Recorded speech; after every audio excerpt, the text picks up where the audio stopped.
Human-machine interfaces, also called as HMIs, are indispensable elements in domains such as aerospace, automotive, and industrial applications.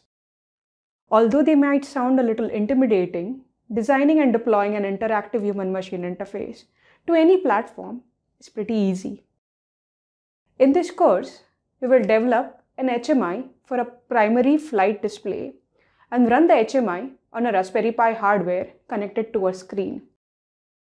We will design the HMI using SCADE Display and create the logic to condition the data coming from the inertial measurement unit using SCADE Suite.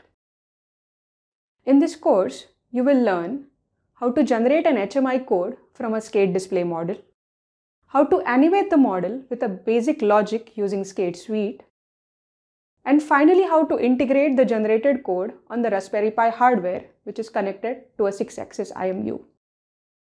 To know more about the lessons and to access them, check out the link in the description. Thank you.